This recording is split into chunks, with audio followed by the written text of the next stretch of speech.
Welcome to the History Slam podcast from Activehistory.ca. Here's your host, Sean Graham. Thank you, Adam. Welcome to the History Slam, everybody. I am Sean Graham, coming at you today, nearly live. We are in Ottawa, Ontario. An absolutely spectacular day here in Eastern Ontario. The weather has turned, folks. Fall is here. Cool nights, warmish days, leaves changing color. I absolutely love this time of the year. Very happy that the weather has started to turn. This week on the show, I wanted to follow up on some of the ideas that we talked about last week, where we reposted my conversation from 2018 with Tanya Davidson, where we looked at statues and memorials in public spaces and the influence that they have on people's understanding and relationship with history. And part of this was prompted by an event last week that was held at the National Archives in Washington, where President Trump hosted the White House Conference on American History. And during this conference, there were a number of historians from the United States that were critical of some of the newer ways that history is taught, particularly the 1619 Project from the New York Times. And during this conference, the president said that he would sign an executive order that would create a commission for patriotic history in the United States. And of course, this did prompt a lot of debate, not only in the United States, but within historical communities around the world. And I spent a chunk of the weekend reading a lot of articles that were both supportive of the president and in opposition of this idea. And what I took away from this primarily was that in these discussions, there doesn't seem to be an agreement on necessarily even what history is. And there are questions about what the past can inform us of and how we can take events that have happened and use them to create an informed citizenry. And the strategies for doing that, of course, are very diverse. And the president and people who support the president certainly have one very specific way of looking at things. And the one thing that struck me is in people who are critical of new forms of history, they often say that you shouldn't feel ashamed when you study history. And I think that's fair, right? You don't necessarily want to have people be shamed as they learn about the past. But I also don't think that history is necessarily there to make you feel good either, right? What history should do, and what good history education should do, is make you think. It should make you ask questions. It should make you want to know more. And putting a value of you should be ashamed of it or you should be super proud of it, for me, and maybe, again, I said this last week, maybe it's distinction without a difference. I don't know. But I don't tend to take pride or shame or anything when I think about the past. I just want to understand what happened, ask questions about it, and learn more about it. And you know, maybe I'm different from other people and I can have that detachment, but that's generally where I stand on that debate of, you know, patriotism or shame and all those things that are getting thrown around as history gets increasingly politicized in this environment. This is where ideas of historical thinking really come to the fore for me. And fortunately, as I've been thinking about this, it corresponded with the final edition of the 3-part Canadian Historical Association series on what is historical thinking. And this is written by Lindsay Gibson, who is an assistant professor of social studies and history education in the Department of Curriculum and Pedagogy at the University of British Columbia. The final edition of that series came out on Tuesday, and it looked at historical thinking and asked the question of what is historical thinking in 3 parts. The first was defining historical thinking. And as Lindsay says on the show, that it's one of these things that a lot of us talk about and a lot of us try to incorporate in our own work, but there isn't a consensus on what historical thinking is. So the first part of the series really addresses that. The second part looks at how historical thinking developed over time and the different approaches to historical thinking and how they have changed over the years. And then, of course, the third part of the series, which came out on Tuesday, are the critiques of historical thinking, because there are people who have been critical of the approaches and think that certain ways that historical thinking has been presented have been missing things. So that was the post on Tuesday. So I wanted to talk to Lindsay about ideas surrounding critical thinking, not only in context of what he wrote, but in context of his larger work in studying how history is presented in schools, how educators create history curricula, and some of these larger debates surrounding the discipline. So that's what today's show is all about. So without any further ado, here is my conversation with Lindsay Gibson. All right, and Lindsey Gibson joins us now all the way from Kelowna. Lindsay, how you doing today? Great, thank you. Well, thanks for taking the time to speak with me about the Historical Thinking series over on the Canadian Historical Association website. Let's start about why this came into existence in the first place. Historical thinking is something that is, as noted in the series, somewhat complicated, potentially even controversial. There's no real consensus on what historical thinking is. So where did the idea of writing the series come from? What prompted this? Well, actually, my former PhD supervisor, Peter Satius, who formulated this conceptual framework. Some people call it the Big Six, but this historical thinking framework that includes 6 different concepts.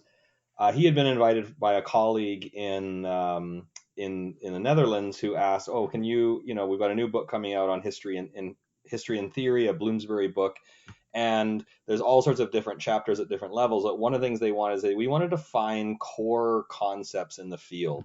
So can you write a 2,500 word, description of what historical thinking is? So Peter said to me, he's retired, and he said to Maria, "Well, I don't really have the time, but my former student who's now at UBC, Lindsay, he'd probably love to do it."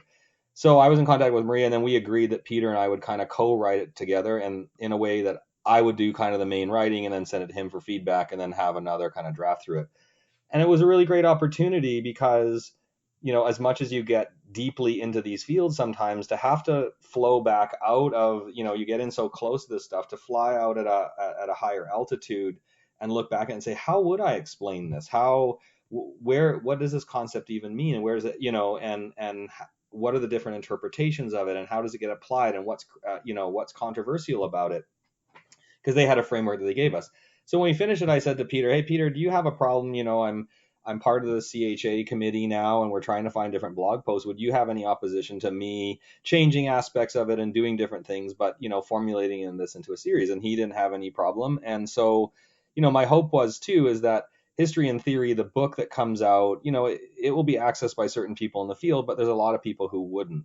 So would there be a benefit for teacher educators, for current teachers in the system, for historians, practicing historians, public historians, who hear a lot about historical thinking or hear about it coming in curriculum, whether they could just read something really simple and be able to get their head around it?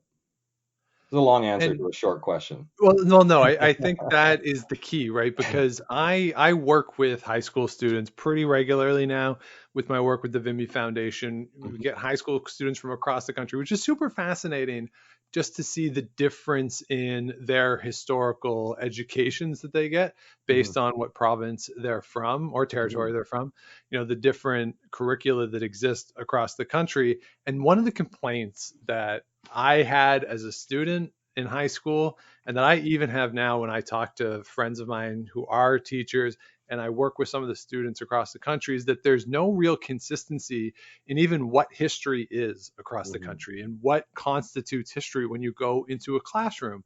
So having a series like this that is accessible and available to educators, I think there's a lot of benefit to that, because we can, and I'll ask you too later about some of the debates around historical thinking in the public sphere, that having something that is beyond just this person died on this day, or how many people died at this battle, or what happened where and when, is so important and so critical to historical understanding. And we're seeing the reality that history and historical thinking is necessary for public debate as we continue into the 21st century.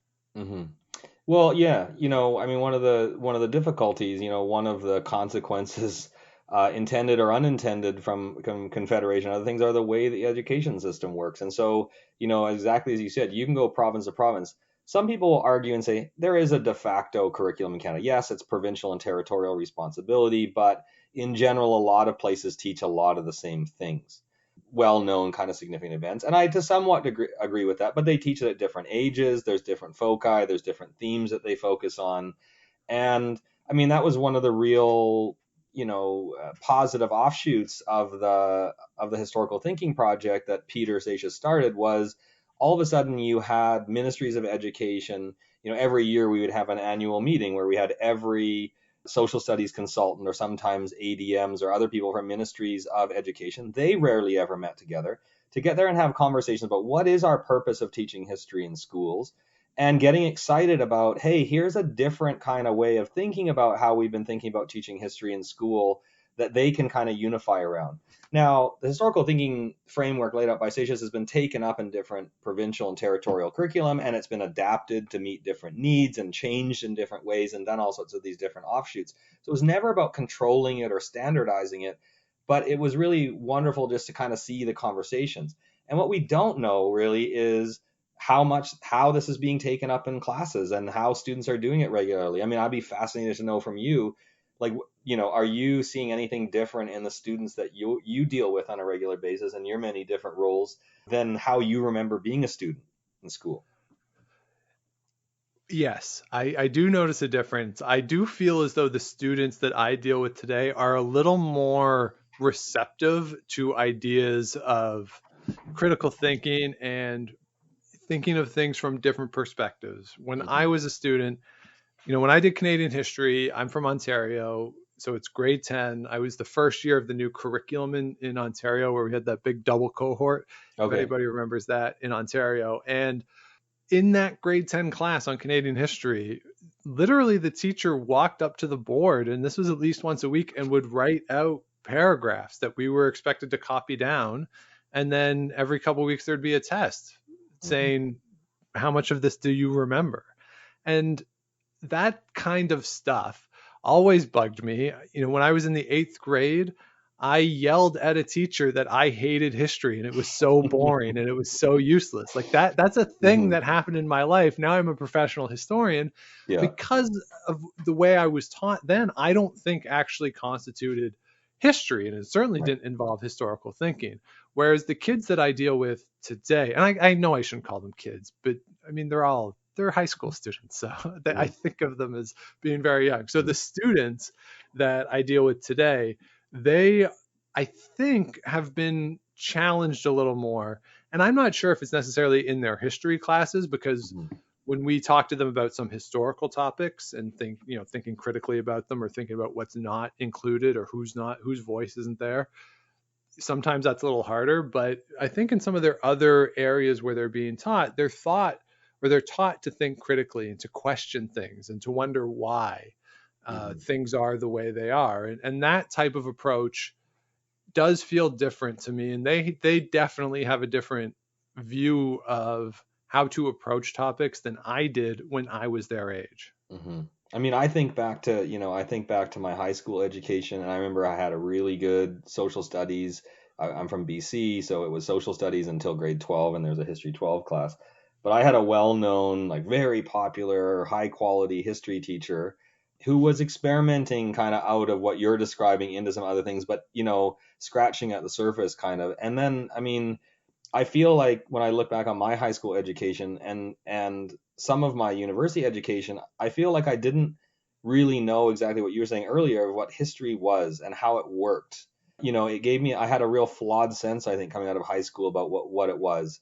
And I mean, I had the benefit of a tremendous history education at SFU where I did my undergrad. I just had it was such a formative experience to me.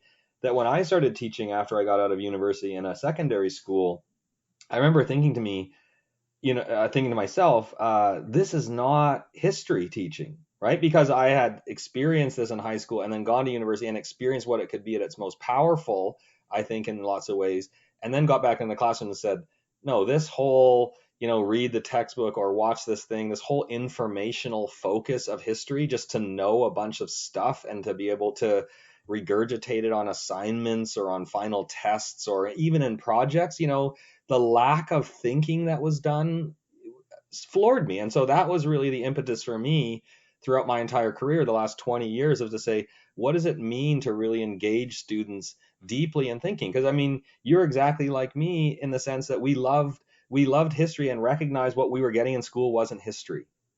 Right. Right. And we had this sense of maybe what it was. I was always fascinated by the past from the time I was very little. But then all of a sudden it's like, wait a second, this is what this means in this area. And then that, in university, if we're lucky, can be, sort of unpacked and reassembled again for us in some ways. So that's what we're really trying to do, is to use, I guess, what I experienced as a university student, that we know from research and other things, that very, very young students have really strong ideas about what history is and have really sophisticated understandings of the relationship between the past and present and, all of those things. So that's the exciting part. For sure. And it's the sort of thing too that, for me, like the factual side of it was never really my strong point. And, I do trivia with my family now that's virtual in the pandemic. And whenever there's a history question, honestly, unless it's, Canada 20th century and preferably interwar Canada 20th century, I can't necessarily be relied on to remember the middle name Totally. of the first Earl of Essex in 1840, because honestly, like I don't much care. And Right. it's more about sort of the why, and that's so what. And when it was presented, the first time it was presented to me that when you're writing history, you need to answer the so what question, that's when it clicked for me. Right. It's sort of that was the key for me, and that it was just put so succinctly and it made so much sense to me. I was like, okay, this makes sense. And I hit on that now in all my classes. Like when I Yeah. talk to students, I always think of that so what question and why it matters. And then I end every class at the university level when I teach. I always say to them that there's a very good chance that you are going to forget all of the factual information that I've presented to you over the past 3 months. Mm-hmm. So like the class that I do about radio, you're not going to necessarily remember the station in Pittsburgh that was super influential, right? You're not going to remember the difference between AM and FM and the way the frequencies work. But what I want you to remember, what I want you to take away from the class, is trying to think about the connection between those things and the influence they had on society and the connections that we tried to make in the room. And even if you don't necessarily remember the factual side of it, even the process through which you thought about it is what I want you to take away from it. And that's what I think is so key about history, is developing that ability, kind of sharpening that pencil of critical thinking, making connections, assessing the value of various sources. That's where I come at it from. Yeah. But it's one of those things that, again, when I think about my friends who are now teachers, they learned one way in high school. They might have taken a couple of history courses in university, but they're presented with this curriculum, and a lot of them go back to the way they were taught.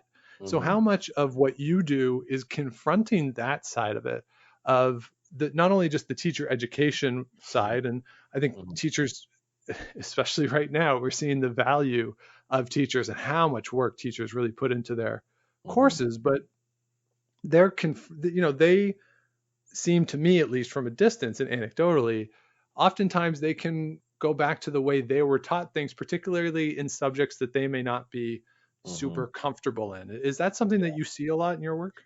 Well, there's all sorts of complicated aspects of history teaching in that regard. There's always been a problem of, because of various systemic structures within the education system, that you can have people teaching areas that they have very little background in. I'm part of a big grant being led by Dr. Carla Peck called the Thinking Historically for Canada's Future. It's a 7-year Shirk partnership grant with 50 other partners across Canada. the CHA, all of the provincial social studies teachers associations, and our grant's really trying to figure out, it's looking at three different areas. It's looking at curriculum and resources. It's looking at teaching and learning as it's going on, and it's looking at teacher education.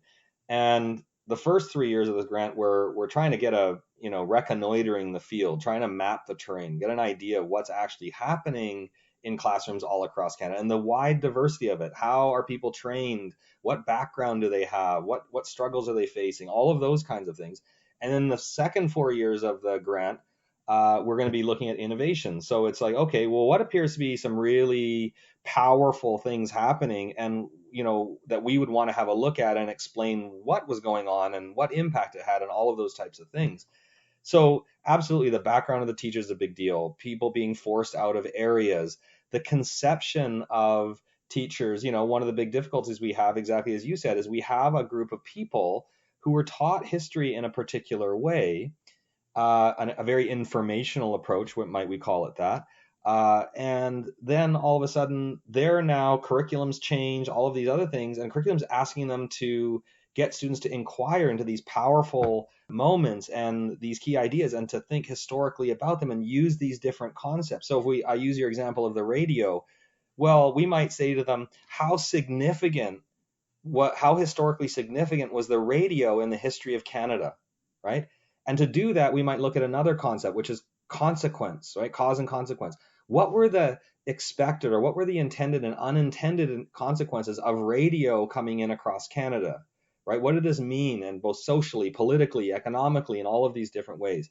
We might look at how, from different perspectives, what did the radio look like? And that might be from race, class, gender, Indigenous, non-Indigenous, all of these kinds of things. So these become almost like portals to investigate this key content. So, and that's the hard thing, is that forever in education, it's been the big debate has always been like kind of information versus skills, right? And I always bristle a little bit when I hear historical thinking described as skills, because they're not just skills. You're not learning how to make a birdhouse, or you're not learning how to ride a bike. That these skills involve both knowledge and understanding, procedural knowledge in some cases, so how I actually do something, but also metacognitive habits, how we think about our own thinking, all of those different aspects of it. And what we're trying to say in historical thinking is the content is absolutely important. We want to deepen students' understanding of key ideas of change and continuity over time, or of racism, or of voting rights and equality, or whatever these big historical themes that we might be looking at, or time periods or events or whatever else that we decide that they're important. But it's not mutually exclusive that we can understand some key aspects of those and key facts, but also how we use those to be able to frame interpretations and to deepen their understanding of what history is and how it works. So all the time, like your story about family trivia is great. I always tell the teacher candidates, the pre-service teachers that I work with, I always tell them a story about, meeting parents at parent-teacher interviews. And they always say to me, oh, Lindsay, I hear you're really active in history and you really like history. Well, I'm quite the history buff as well.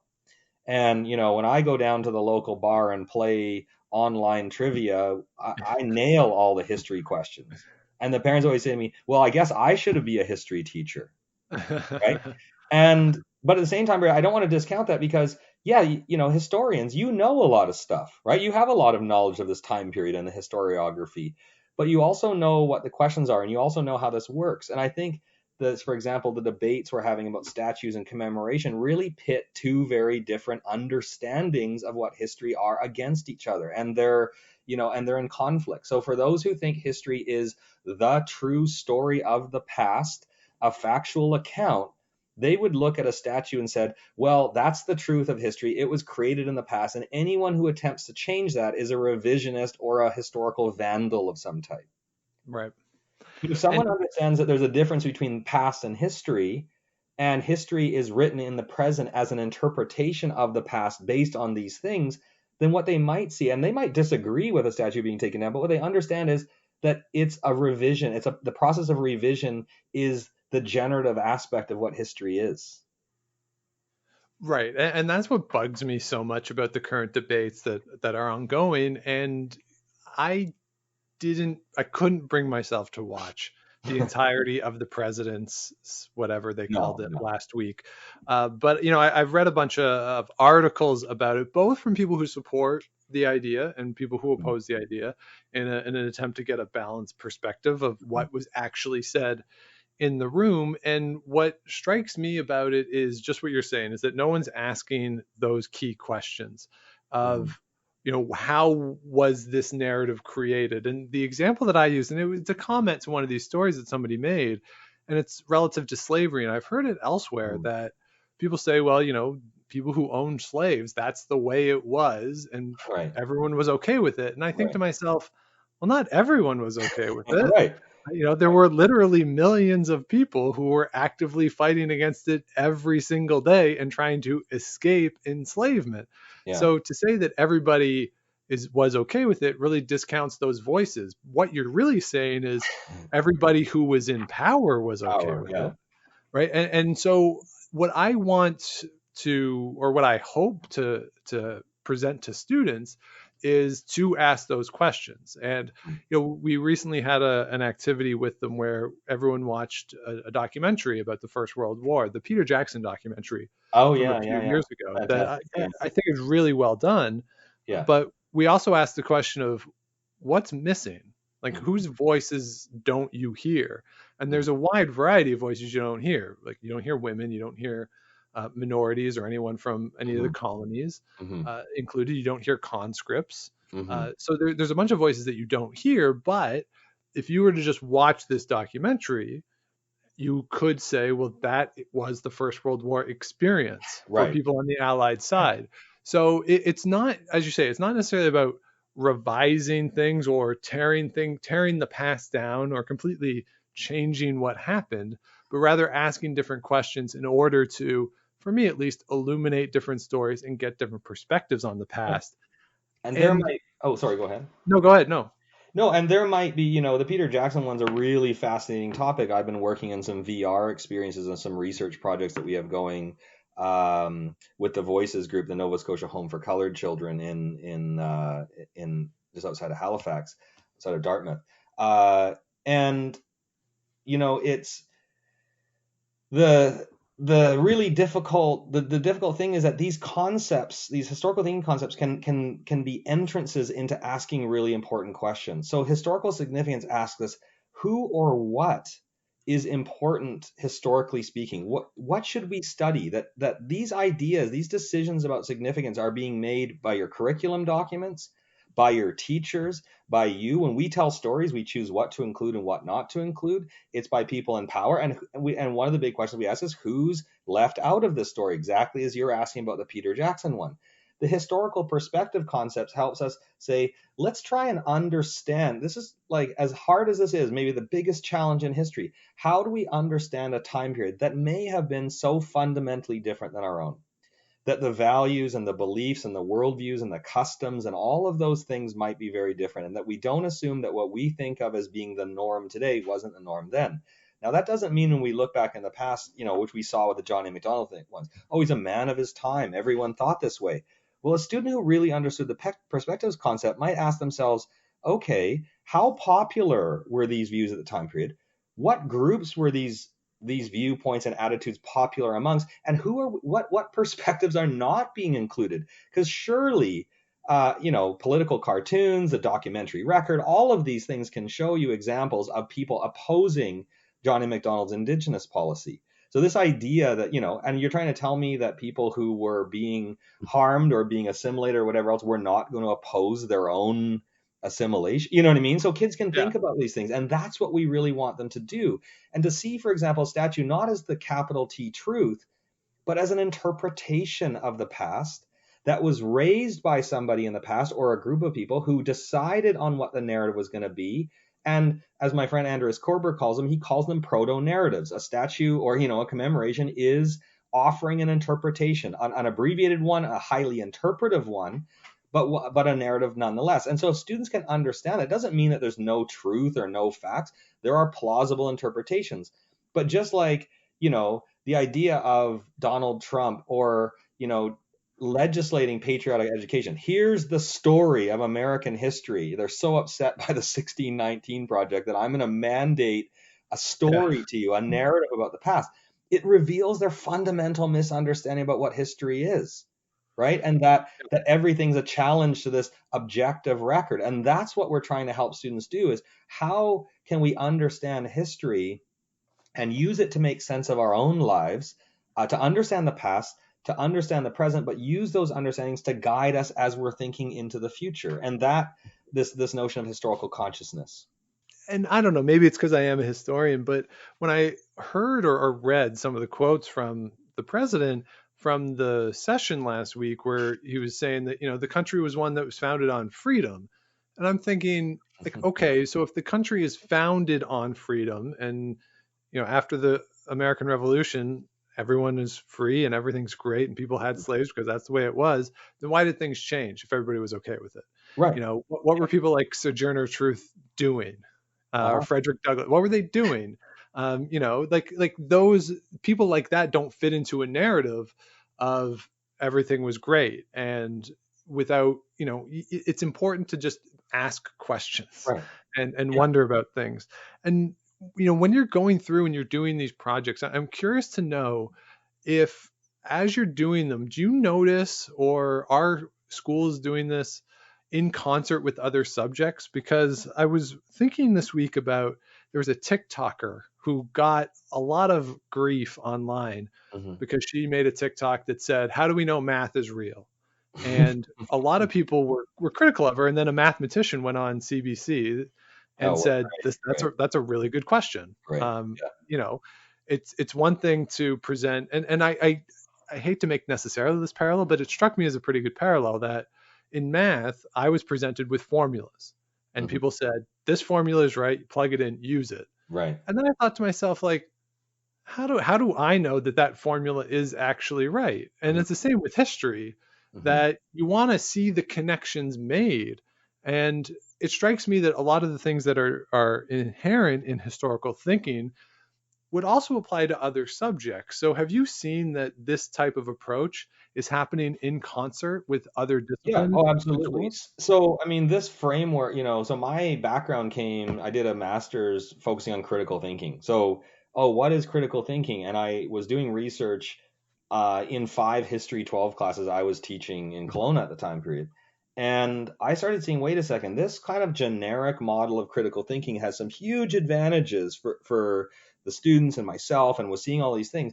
But there's something unique there's something unique about the discipline of history that, if critical thinking is the wider umbrella, this might be one aspect within that umbrella, right? That there are some common kinds of things that we're doing here. But Peter Seixas's model, for example, has been taken up. So it's been adapted by the Royal Canadian Geographic Society to say, these are historical thinking concepts. Oh, we're going to adapt those, and we've got now geographic thinking concepts. So some of them are really connected. So for example, we look at evidence and interpretations, accounts, secondary accounts in history. You would also do the same thing in geography. But instead of looking at, for example, historical significance, we might talk about geographic or spatial significance, like what makes a place or space significant, right? We might look at continuity and change in history over time as being a core piece of history, whereas, for example, patterns and trends would be the idea that we might look at in economics or in geography or something like that. So these are definitely being taken up. Now, interdisciplinary in that sense, I would say, is much more happening in elementary schools because high schools are still organized around these subjects. So you see less so. But I think what you said that's really powerful is this idea of the dispositions that history can foster to ask really hard questions. I read L.D. Burnett, who I follow on Twitter as an American historian, an Americanist, who wrote just a really neat little piece, just kind of responding some aspects of the critique of 1619. And she asked all of these questions. So for example, and I don't know American history as well as I know Canadian history, but they're questions that ask these fundamental things that question these norms or these accepted truths. And that is very powerful. So for example, we saw people say, or Richard Gwynne claim, John A. Macdonald's the man who made us. Is he? Right. Can we ask this question? Would Confederation have likely happened regardless of whether John A. Macdonald had organized this in some particular way? Let's look at these other things. Let's look at, what was going on in the British Empire and attitudes in the so this idea that we question these fundamental norms. So she asked these things like, was the American Revolution a war of independence, or was it actually a counter-revolution? Did the North really win the Civil War, or did the South? That we ask these fundamental things that make us think in a different way about those things, and that to me is one of the most powerful aspects that we can have students. It's not what we know for sure, that age-old quote, that's the problem. It's not what we don't know is the problem. It's what we know for sure that just ain't true. Right. Yeah, but I guess the issue that I sort of see then from this is that asking those questions does get perceived as a threat in some quarters and is threatening to some people. And I don't want to comment too much on the political situation in this country, but if you look at the conservative leadership campaign that just went on, there are echoes of these sorts of issues within that campaign as well. And so why do you think that just asking these questions and presenting alternatives or alternative options for the study of history, do you have a sense of why this is so threatening, or at least gets perceived to be a threat in some quarters? Yeah. Well, in education, in history and social studies education in Canada, for example, there's been an age-old debate about the purposes of history education. And forever, Tim Stanley's written beautifully about this, and a lot of other people have written about it. There was this nation building approach to this, right? Let's teach them the goals, and let's teach them the values and the key people that made this country great. It's a Whiggish history, a story of progress, a story of all of these types of things. People get very entrenched on that. Well, the goal was to create patriotic citizens who followed rules, who had these values, an immigrant, a newly immigrant population that we need to sort of build the virtues and habits that we think are Canadian or British or however, or Quebec, or Quebecois in Quebec, whatever it might be. So these nation building approaches were really powerful. So when those began to be questioned, though, and we started rethinking, well, what is a good citizen and what's the purpose of learning history? Surely it's not indoctrination. But a lot of people, they feel like they're losing ground in that sense. But again, we go back to this idea. This is their sense of history. Their sense of history is this truth, this one story that they learned in school, and that's what they hold on to. Before I knew who Aaron O'Toole was, I remember 4 years ago having a Twitter debate with him about, he's using presentism and all of these things, all of these cudgels to try and explain why statues shouldn't be taken down with.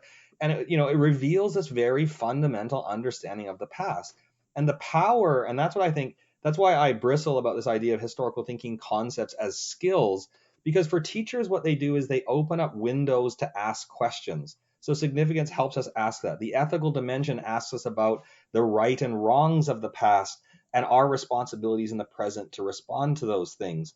And so they can be used to frame those questions. So when Aaron O'Toole says, whatever, I'm bringing Canada back, or let's get Canada back, or whatever sort of offshoot of a Trumpian phrase this is, that students are going to be like, well, what do you mean? What back is he talking to? Right?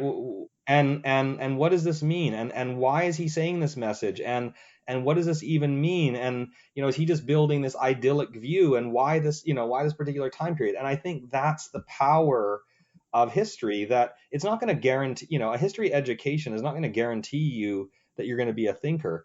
But I think the dispositions and the way, of teaching them, that we can really, and we've seen lots of examples of it, of young students being able to think in very critical ways and understand what history is, and to say, oh, I get this, and I hear, they're all going to be confronting history everywhere in their lives, right? Not just, school is the most sort of like systematic place we have, but, TikTok memes, as you're talking about, historical films like Peter Jackson's. I would love students to look at Peter Jackson and say, this is an amazing film, but this is not reality, right? They had to find people to do voiceovers. They colorized this. There's still a level of interpretation here. Right. And we don't say whether it's the truth or not, but what we might say is, do you think this is a plausible interpretation of some soldiers' experiences during the First World War? And to that, I was not like, oh, look, this is exactly what soldiers went through. For me, it was like, what a technological miracle to be able to, like, record the sounds and get the Right. colors and to do that. But I'm not going to pretend that that's real life either. Yeah, it's a much more personal, if not anecdotal, version of the war, and you're absolutely Mhm. right, I think, and it's one of these things where we want people to ask the questions because history is everywhere. It's you walk Mhm. outside. I mean, I live in Ottawa, so maybe I'm confronted with it even more because there's statues and plaques everywhere in this town. Yeah. But certainly everywhere in the country, history influences the way we live. Even where roads go, there's historical Yeah. reasons for that. So it's so important. And so for people who are interested in seeing more of this, where can they go to find the article and some of your other work that you're doing on this topic? So you could find the article on the Canadian Historical Association's Teaching and Learning blog. There's all three parts of it there. And I don't know, maybe we could post it with the podcast. Yeah, I don't know I'll link whether it we have up that if capability of anyone doing it. wants to head over We activehistory.ca. have, It'll be linked yep, up there. the big research grant we have is called Thinking Historically for Canada's Future. And if you just did a Google search on that, you'll be able to find the website. And we're going to be posting. We're just finished year one, so we're really ramping up. The Historical Thinking Project, historicalthinking.ca, is a great place to see Peter Seixas' original formulation. But of course, look me up, send me an email, find me on Twitter, ls_Gibson. And I'm always happy to chat about anything regards to history. All right. So Lindsey Gibson, thank you so much for taking the time out of your day. I really appreciate it. My pleasure. Thank you. So there you have it. My conversation with Lindsey Gibson, and I thank him for joining me today. If you are interested in the historical thinking series that he wrote, I will link to it as part of the post for this episode over at Active History. You can also head over to the Canadian Historical Association website. It is under Teaching. And please do let me know what you think about this topic, about the idea of historical thinking. As I said last week with statues, this is something that I really do think about a lot. I spend a lot of my working hours considering a lot of these issues. So please do let me know what you think. Do reach out, historyslam@gmail.com, on Twitter @the Sean Graham. As I said last week, though, let's be nice about it. Let's have productive discussions when we're going to talk about these issues. If you just want to call me an idiot, So that'll do it for this week. Thank you, everybody, for listening. If you have not yet, please do subscribe to the show on Apple, Google, wherever it is you get your podcast. Do the likes, comments, rate the show. That helps other people find the show, keeps us going as well. And please do head over to Activehistory.ca. Lots of content over there. You can find all of the past episodes that we've done, including some of the ones over the past few weeks. It's been interesting through the summer, the variety of topics that we've had the opportunity to look at. I've certainly enjoyed all the episodes and the conversations that I've had. Hope you have as well. So we will be back with you again next week. But until then, thanks for listening. And if you're out and you see Enrico Palazzo, please say hi for me.